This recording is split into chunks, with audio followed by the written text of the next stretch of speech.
Thank you. I'm very glad to be here to this joint festival of my friends, Sergei Novikov and Victor Bухштабер. We are not very young, but nevertheless, we are still working.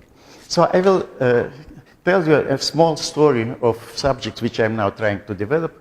It goes around the object, which I like very much, which I called quantum dilogarithm, and about which I spoke in many different places.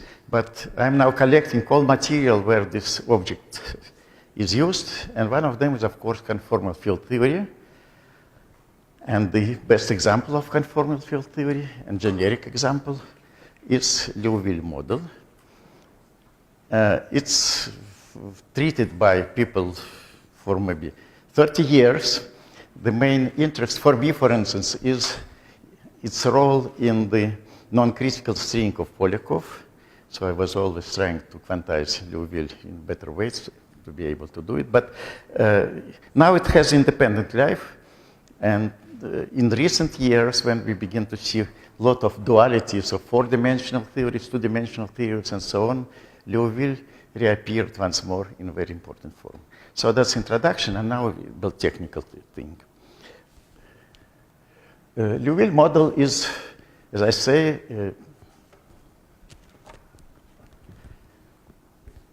is a conformal field theory of rank 1. Rank 1 means that there's one function entering it, and it's field theory on the space-time, two-dimensional space-time, which is cylinder, so that phi satisfies periodic conditions. The equation is written here. It's known from Liouville time, so that's why it's called Liouville model. And it's Hamiltonian in a rather trivial way. I introduce coupling constant in such a way that it's just a factor in front of Hamiltonian. And then the Poisson brackets, until now I speak classically, this gamma is also entering. So gamma is our coupling constant.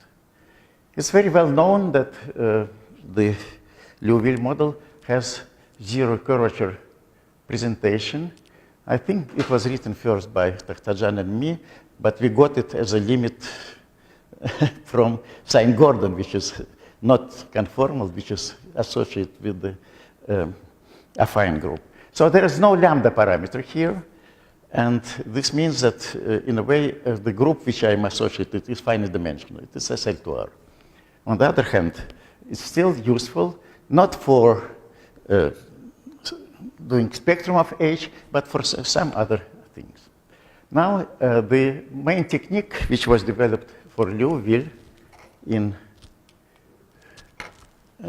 these years is representation of Liouville fields via some kind of free fields. And the free field, which is chiral, means that it somehow has developed in time as a left or right mover, is parameterized by a periodic function which corresponds to oscillators.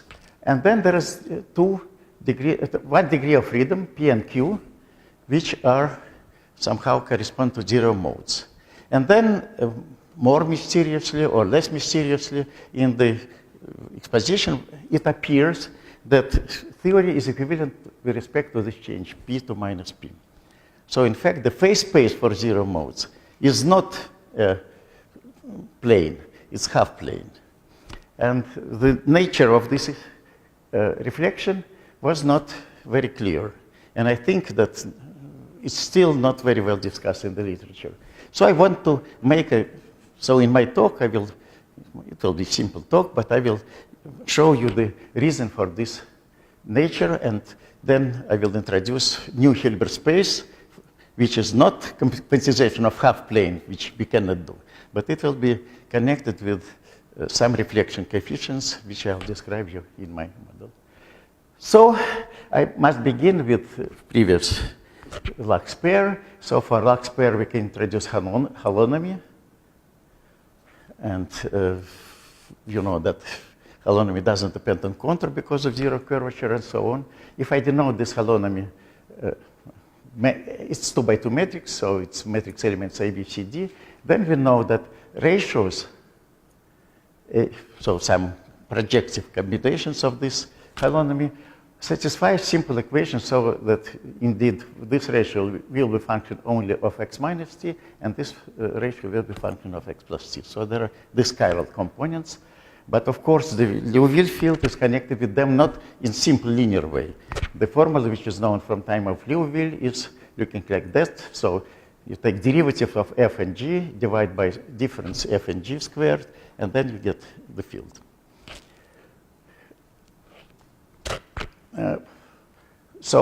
If my holonomy is 1 at 0, then of course this function at 0 is infinity, this function at 0 is 0, but I'm speaking about projective coordinates, so no problem with that. Excuse me, in the first line there is p, he. Is it okay? He is equal q plus p he. It's not I, it's a mistake. It's not I, it's the time. It's t, yeah. You know, I don't put that. Okay, thank you for that. Of course, this is, oh, excuse me. This is nothing but t, it's t. Q plus pt, you know, just free motion for usual p squared Hamiltonian. So, monodromy is just this holonomy at time 0, at point 2 pi, going after period. And then the functions f and g are not periodic. They are periodic up to monodromy, up to Möbius transformations. Let me say that I am stubborn to write down Möbius a plus c, and not a plus b, but it's correspond to left and right action, of course. So anyhow, this is natural for me. And so monodromy enters here. And what I want to show you that these p and q variables are inherently connected with monodromy. And so that their nonlinear nature will be completely clear. So what are invariants of monodromy? Of course, there are straits, and there are fixed points which solve this equation. So in terms of fixed points, I can make monodromy become diagonal. So m is equal n minus 1, mn is equal to d. D is diagonal matrix, and can be chosen in this way in particular. And so then, for monodromy, I'm getting expression which we see that it's kind of, well, in exponential functions will be trigonometric functions, or rather hyperbolic functions. They will be formula soon for that. So in the beginning of 80s, when we already knew all this approach to Hamiltonian approach to integral models, Sakhtarjan and me made an exercise and we calculated brackets for elements of monodromy. These brackets are looking as follows. So A and B is equal to AB. So A and D is 2 BC. Gamma enters as a coupling, as a parameter in this. And then B over C is a central element. So there are 4 of these things. There is determinant equal 1, so 3. There's one central element, so 2 are left, and 2 are correspond to some canonical variables. In particular, you can, just calculating from this bracket, you can say if you put lambda equal x to the p and psi x to the alpha, which is central element, times x to the q, and eta is alpha x to the minus q, then indeed the Poisson brackets for this will be that p and q are commute with alpha, and then p and q is equal to gamma. So this is very much like Gelfand-Kirillov stuff. So if you have monodromy will be generator of SL2 group, and then the elements can be parameterized either by canonical variables or by central elements. And so here it's explicitly in this way.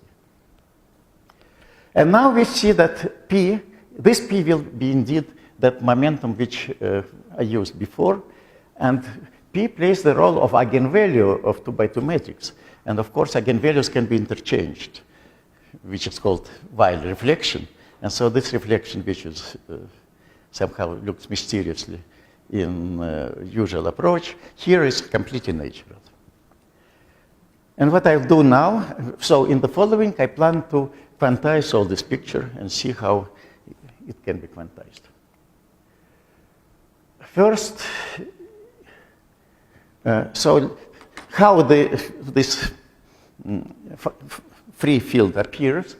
If you make a, of course, well, as soon as you can diagonalize monodromy, you can change variables. So you can make the Möbius information with this matrix n, and then f of 0, which was infinity, now f hat will be equal to xi,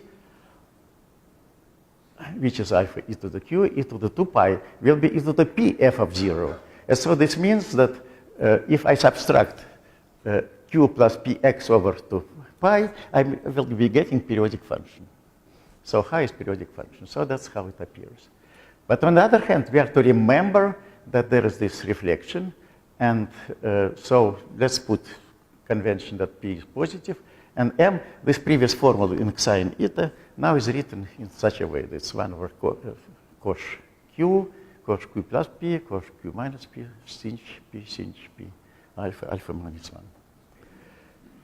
Well, can we quantize this formula? Not immediately, because we have to remember that p is positive. So what does it mean? What will be the Hilbert space for that? For instance, it could be Hilbert space of even functions, but maybe what will be the measure in this Hilbert space? So all this to be calculated. And what I will do this today. First, yes, one more comment is about evolution. It turns out, of course, you understand that this line and this line is the same. So this means that monodromy for time 2 pi, now it's time 2 pi, or monodromy for time 0 are equivalent, are adjoint. And what is non-trivial, and this was shown by Volkov and me rather recently, is that this k can be expressed also through elements of monodromy. So the evolution for time 2 pi, discrete evolution, only from 0 to 2 pi, not in the middle, can be written explicitly in terms of elements of monodromy themselves. This must be calculated. This, of course, is associated with the fact that monodromy, some measure of this change for 2 pi, and then x and space x and time are on the same footing, and so on. So one must calculate it, and the outcome is as follows. If I introduce, you remember I had this cos and sinh and so on, introduce this variable zn, then monodromy in terms of them can be written in such a way, sum of two terms, this alpha over z0, 1 over alpha z0, and then z minus 1 z0. And for all n now, I will get this type of equation. It's discrete evolution of 0 modes, exact. So 0 modes themselves have just 1 degree of freedom. And trace of m, which is connected with this lambda, with this momentum p, is integral of motion. This is simple equation which is called y. Well, there are a lot of y systems now, very many places, and can have 3 indices. Here it's 1 index only. It's discrete time, and but it's not the algebraic-like system. The algebraic would be z here, not z squared. But in my case, it's z squared. So for instance, we are to quantize these relations, but these variables z are all positive. So once more, we are having non-standard phase space. To make it standard, you can make a simple trick. So you see here I have sum of two terms, and here just one. And so I can rewrite it in this way: u plus v, u minus 1, then square root of v over u, square root of v over u, with u and v with this commutation relation. And then equations which were written before are as follows, that when you go to time by change by 2 pi, you are getting just sum and this thing. So this evolution is nothing but canonical transformation. You can check it, and you can even introduce corresponding generating function. But I will do it quantum mechanically, because in quantum mechanics it will be easier. So I will later, when I will quantize all this thing, I will get the evolution operator in explicit form, and there this dilogarithm will appear. So that's why I'm doing all this. But so map from those P and Q were in the previous page to U and V is non-trivial canonical transformation, which must be done.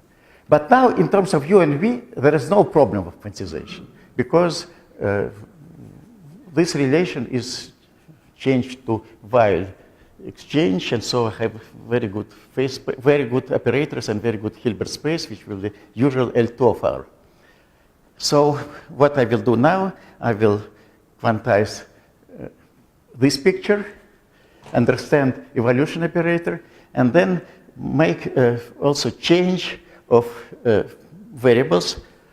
The main goal will be to diagonalize trace of monodromy, because trace of monodromy is this P, and then we understand how in new representation this trace of anomaly looks like.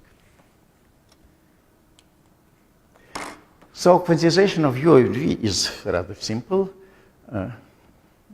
The Poisson bracket becomes this exchange with parameter Q, which is equal to I gamma.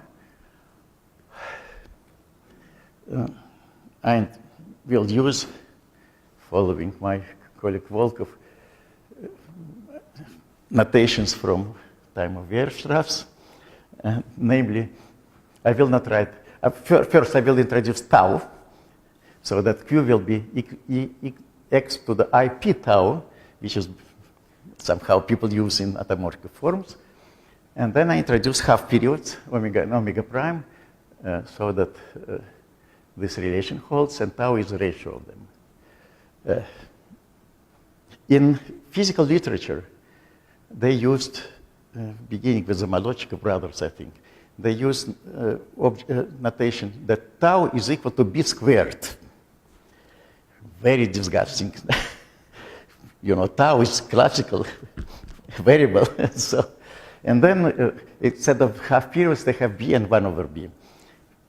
But I think that I will try to press, at least for the paper in Uspech, I will press these notations. You will see. But Zagye was very angry. He said, only 1 and tau, no half periods. But we'll see that, in fact, using half periods is convenient. So then, of course, with these notations, the usual representation for U and V will be multiplication and shift. But now let's see, if tau is positive, as in our case, because gamma was positive constant, then omega and omega prime are purely imaginary, so that this is a real function, which is not bounded. It increases in one direction, and this is shift into complex plane. So that one must say what are these how these operators are defined. And well, we have to say, all right, there must be domain of definition. Domain of definition is entire functions which vanish rapidly in directions parallel to real axis. So in particular function like x to the minus x squared, nice entire functions, times arbitrary linear exponent and times polynomial is quite all right, and these are dense domain, and operators are symmetric and symmetric and positive, so the extensions will be self-adjoint. So U and V on proper domain are self-adjoint positive operators.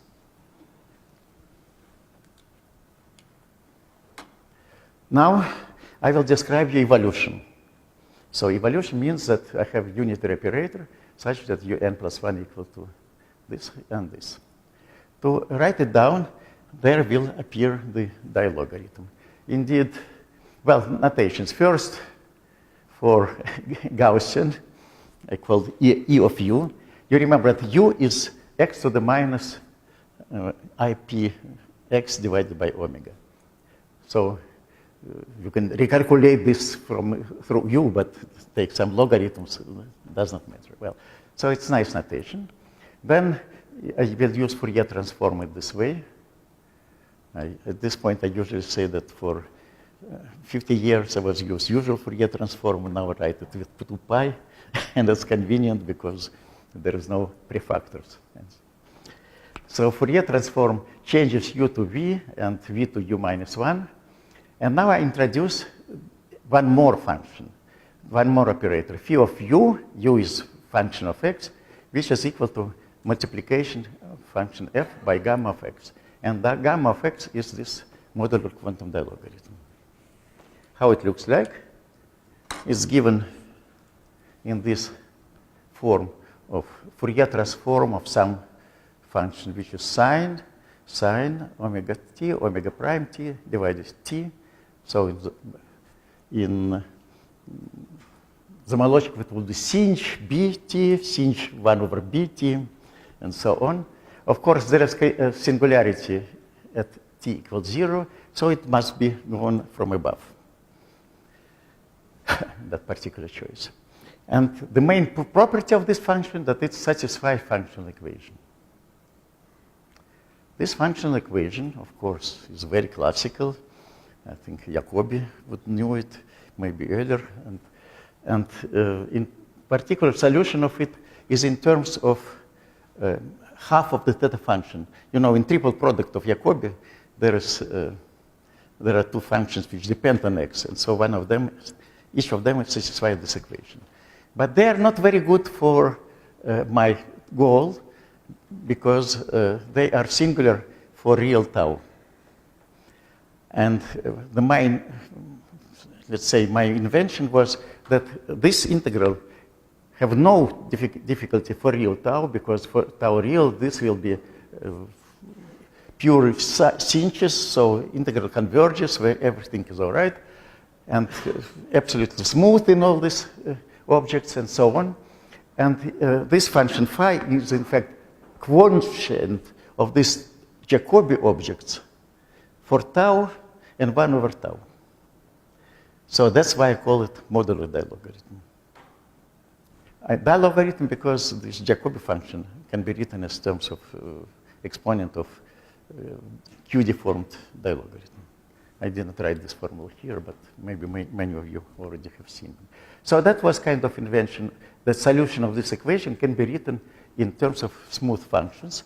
And of course, it solves also another equation where omega and omega prime are interchanged.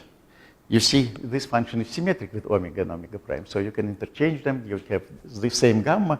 But then in terms of this gamma, you can introduce another phi, which will satisfy equation of the same sort, but Q will be will be changed, and U also will be changed.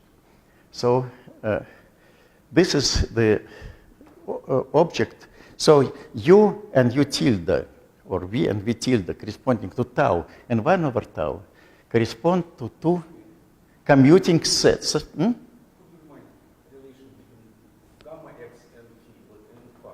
Excuse me? Could you make a relation with the gamma x which you described? Yeah. Uh-huh. So it's, if you calculate, so u is x of x. So either you want u and then you will be log of x here, or vice versa. Yeah. Well, see, I'm preparing for speaking, so I really try to do notations as good as possible. Well, anyhow. And then, so I spoke about this. Mentioned modular double. This is construction which I introduced in the 99. And so in terms of these things, the unitary operator is written in terms of this exponent, 1 over phi of v, so it's one must remember about that Fourier transform in E minus 1 of u. Rather nice formula.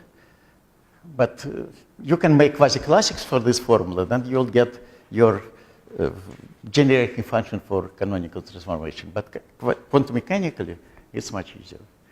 So there is clearly the generating function which contains classical dilogarithm, but I will not write it here now. Now, let's go to quantization. As I say, the main trick will be to find Hilbert space in which the trace of monodromy is diagonal, because trace of monodromy, as always, is 2 cosh p. Well, all traces of monodromy are 2 cosinus. Yeah. So trace of monodromy in U and V variable is just this, U plus U minus 1 plus V. And eigenvalue down in this way, where S is a real thing, and so this is eigenvalue. Well, I know that eigenvalue is of that sort, because it's cosh. 2 cosinuses. Well, this equation looks rather interesting. It could be, well, it's very universal. It appears in many places. In Kashaev quantum Teichmüller theory, this is called length of geodesics, or in many. But now for us, its connection with Liouville is rather simple. If you take U as a shift and V as exponent, so you see it's kind of second derivative plus exponent. So kind of Liouville equation for without time. But I will use representation where the U is multiplication and V is shift, and then I can solve this equation. Leon told me that equation d squared over, well, second derivative plus e of x is written in terms of Bessel function, and Fourier transform of it is written in terms of gamma functions. So I'm looking my discrete equation in this Fourier transform, and so this analog of gamma functions will be this dilogarithms. The explicit formula for eigenfunction is like that: gamma of x plus s, gamma of x minus s, omega double prime is sum of periods. And one must be careful. Of course, it's operated with continuous spectrum, so s can be any positive number. But so these have to be generalized function, and indeed, function gamma has singularities when x equal to omega double prime in upper half plane. And so it's have this behavior. So in these things, omega must be understood as omega double prime minus I0 to have normalization.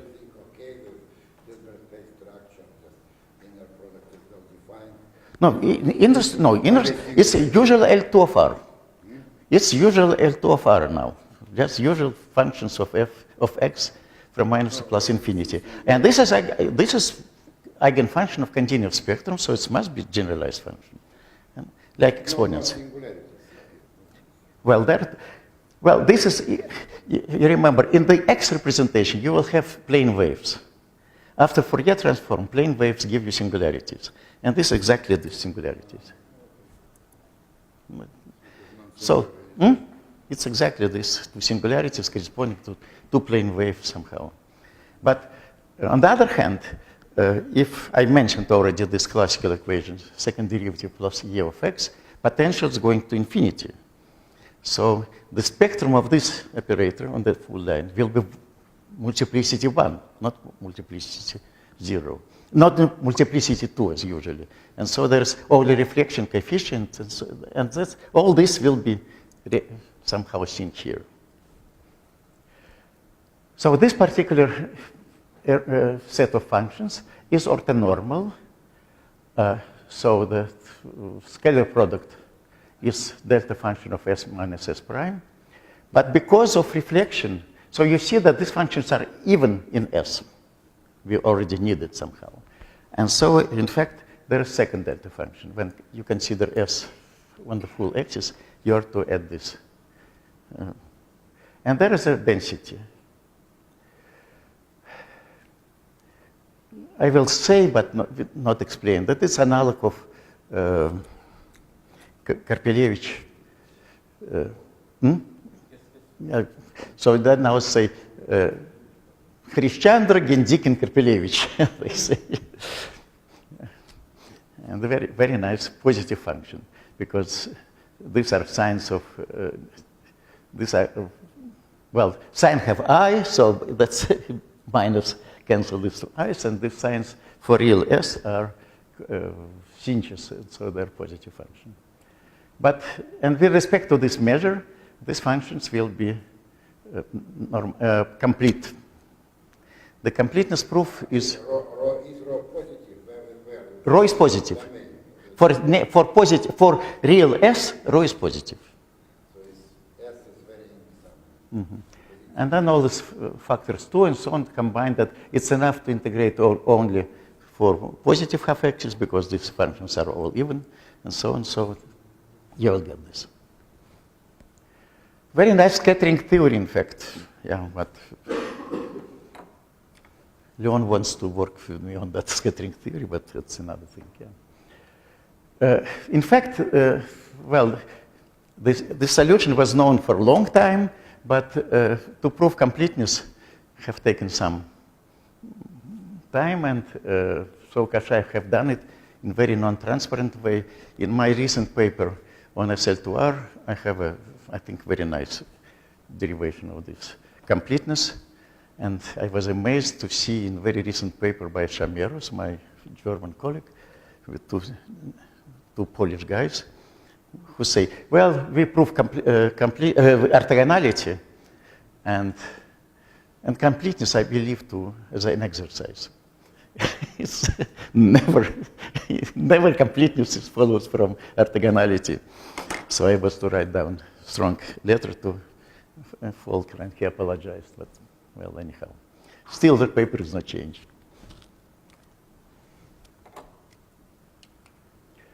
Now, so what does it mean, this completeness orthogonality? It means that if I consider transform with this eigenfunction, call it R, then it maps functions f of x into even functions of s, and L2 of R into L2 on half line with this measure rho. You can say, all right, let's live on that in this space. Let's see how these components of monodromy, now I use notation Z. You remember Z0 was 1 over non-diagonal element, how it will look like. And then you have to use all the identities for dilogarithm and so on. You can calculate that if you take Z0 through R, Z0 is this. Then you'll get R times I, then R minus 1 divided by Z minus 1, where R is shift, but not by 2 omega, by 1 omega. And Z is multiplication, my previous thing, so Z and R are Weil pair with parameter Q, not Q squared. So you can formally write it down as I sinh Q over sinh P. And in my previous thing, it was cosh Q over I. So it was just cosh Q. So I times sinh Q is somehow substituted by, cosh Q is substituted by I times sinh Q. This must be connected to these shifts, I think, in, by half roots and so on, but I did not investigate it too much. So in this representation, in this space, the monodromy, or Q and P, are now realized. And P is positive, because if this L2 is for positive P, so everything seems to be all right. But maybe you want to get rid of measure here. And indeed, it's only... By the way, yes, it's written here that this calculation give me order of factors. So these are non-commutative objects, but this order of factors is just like that R minus 1, and Z minus 1 minus 1. So in fact, this sinh is to the right, and so on. And this operator is self-adjoint. When you take this through measure, you'll get minuses and everything. So everything is self-contained, but you have to check it also. And so how to get rid of rho? Of course, to remember that rho is itself is a product of some factors. Like in scattering theory, the rho of Gelfand-Levitan is, or Marchenko is product of two Yost functions, very much like that. And now this rho can be written, well, you can solve Riemann-Hilbert problem if you want, yeah, in terms of product of M of S and M of minus S, and M once more is written in terms of quantum dilogarithm, but now with argument 2S. So dilogarithm appears everywhere.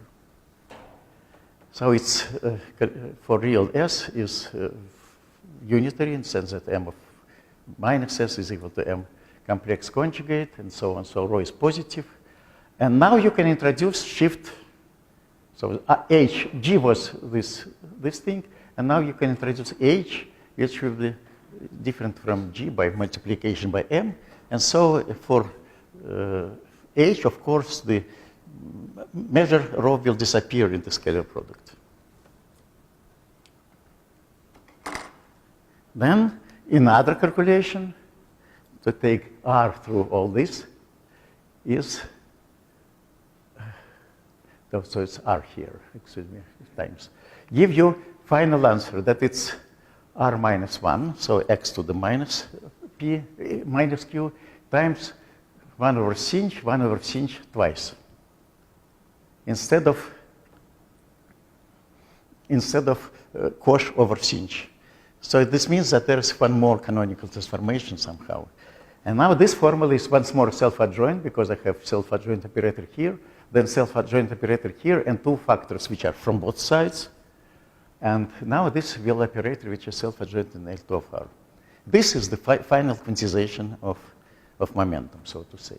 But now in my Hilbert space, a function h, which is element of usual L2 of R, is function, after reflection, turns out into another one with a reflection coefficient. And this reflection coefficient exactly corresponds to reflection in the scattering theory, so to say. So I can say that if I introduce this projector, then the evolution transformed by operator R turns out into multiplication by 2 pi I s squared, but H corresponds to subspace. And that's it. So this is finally, I ordered all factors, I quantized everything, I understood why we have this Weil reflection. So that's my conclusion, that natural Hilbert space for zero modes is subspace of L2 of R, defined by reflection coefficient. And then the zero mode is variable P, which is, everything is invariant with reflection P to minus P. So S is essentially now this P, and everything is all right. But that means that spectrum of Liouville zero modes is continuous. And it's not my hope to be able to quantize Liouville in some way that this spectrum will be discrete, but until now I don't know. Well, that's all that I have on my sheets, but let me make a comment which I recently only realized. If you return to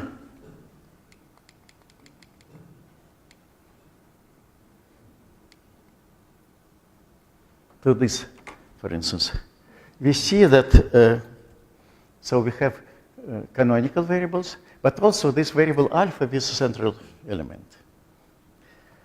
And well, I think natural question is that maybe there is some object in the theory which is conjugate to this alpha.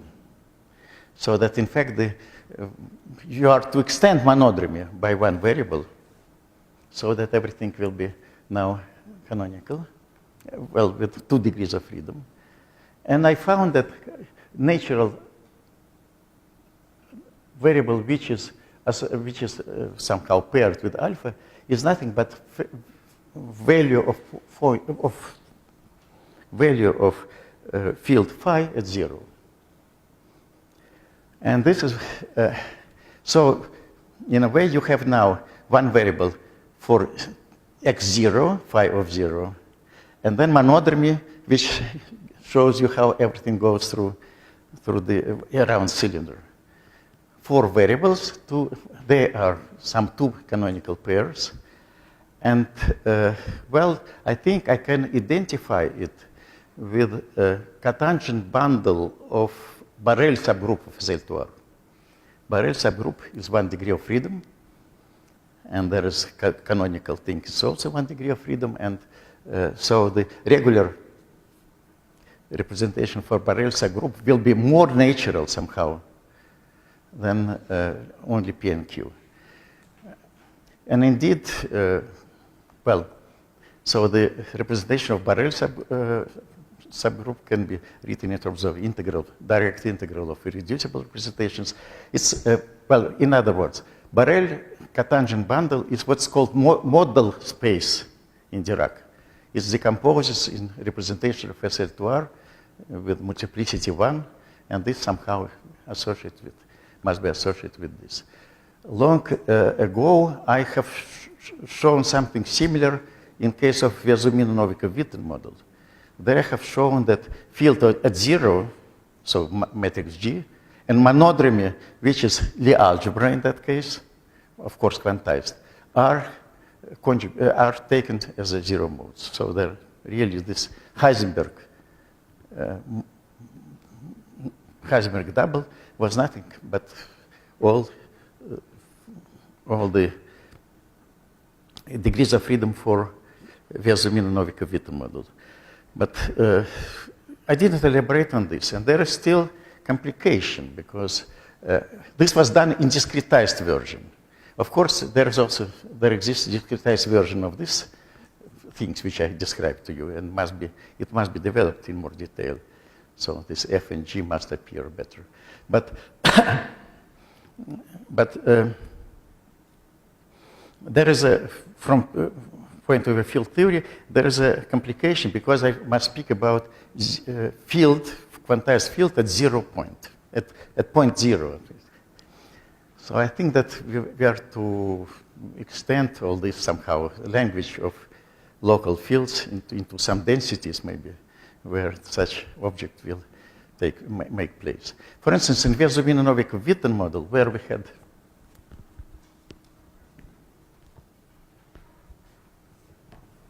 G and L, and this was, if I consider discretized things, so this will be G0. So I have equation somehow give me sequence of this Gn, somehow n is a set of x. And this is monodromy. And they are related with all these relations. And for instance, G0 must be, corresponds to quantum group. And indeed, in discretized Versumino-Novikov-Witten model, which I have solved, this is true. But when I go to continuous limit, it's not clear what does it mean, G of 0. So in Liouville, what I claim is that we have phi of 0 and monodromy.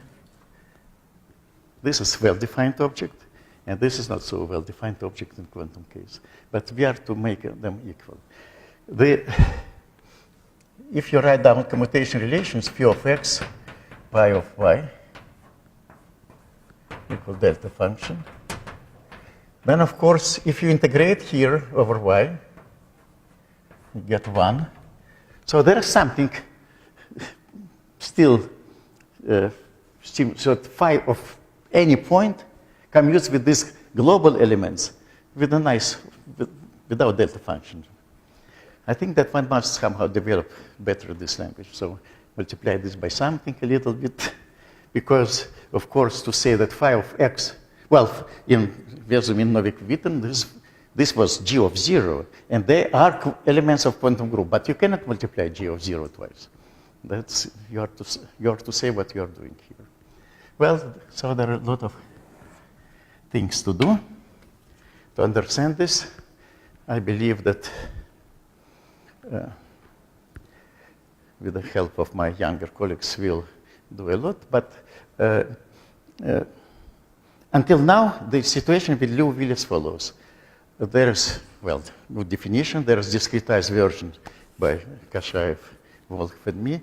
But and there are formulas of Zamolodchikov brothers for some correlation functions which are not derived. Teschner claims that he derived them by means of free fields, but it's very difficult to check Teschner. So one must begin to calculate in terms of objects which I introduced, and maybe this Zamolodchikov's and Dorn-Otto formulas will be understood. And then, of course, with this AGT duality, we can do something for four-dimensional Young Mills and so on. Thank you. Thank you very much.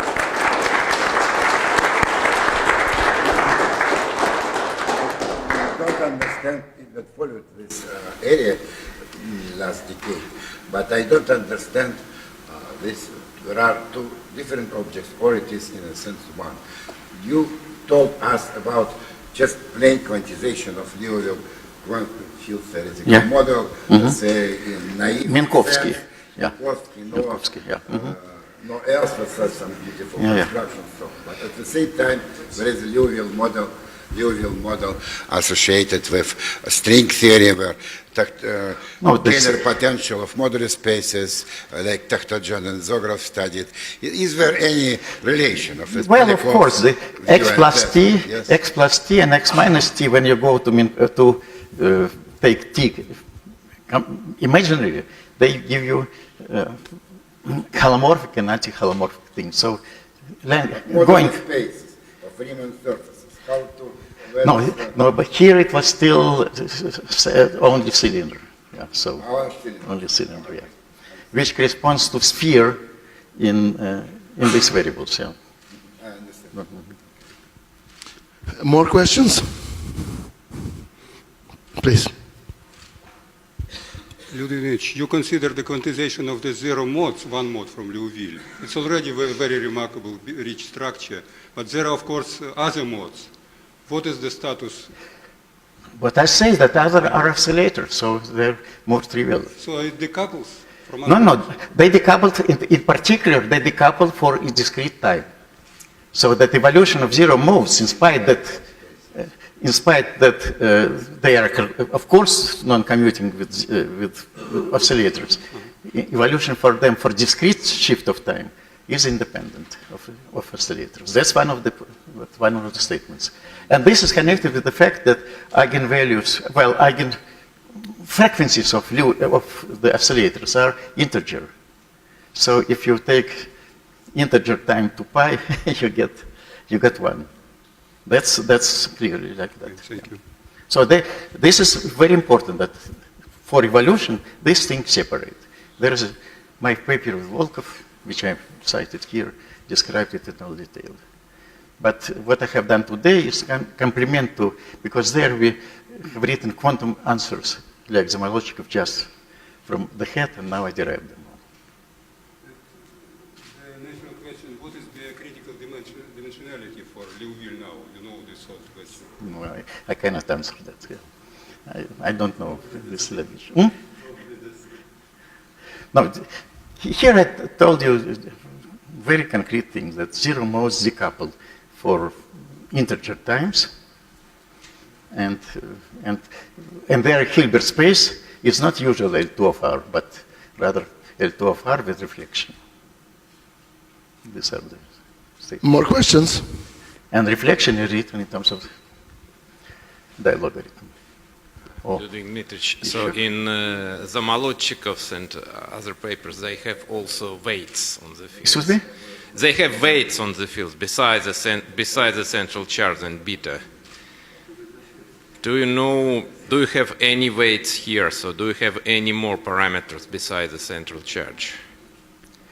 No, of course, topological charge, well, the central charge didn't appear in my things, but it will appear when you understood, like Kashaev, what is the projective representation of the group of, well, Kashaev derived the central charge as a factor in this projective representation, as you know. And that's the only way I can do it now. But what you call by weight? Well, some more parameters, actually, classical So if you say parameters. that you are interested in the correlation functions of primary fields. Of course, primary field is x to the s times Yes. phi. And so s is it this parameter? Yes, S? yes. Oh, yeah, well, no, now I treated Liouville itself, not still I didn't calculate your green functions, but I claim that I think that in my approach I will be able to better use this, write this operator. So in Zamolodchikov just invented formula, but Teschner was writing down representation for e to the s phi in terms of free fields. I say no, you are to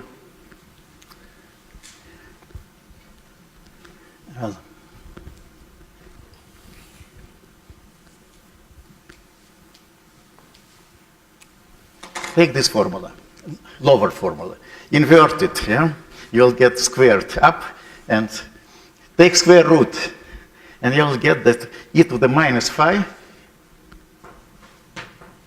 is represented in terms of linear combination of these objects, which are psi 1, for instance, is 1 over square root of f prime, and psi 2 is equal to f over square root of f prime. Both of them are solutions of equation where s is Virasoro. Yeah. And so I think that now we are to, if you want to use power s, the power minus 2s, then you have to use these variables themselves, not write down any free fields. You already control them. It's because I know zero modes and everything. And so then the way to calculate the green functions. That's the problem. Are there any other questions? So analog of, in case of Zumino-Novikov model, we had the current group, and here analog of this, and we had usual connection, and here we have projective connection with Virasoro generator. That's it. No more questions, then let's thank Ludwig for a very interesting talk.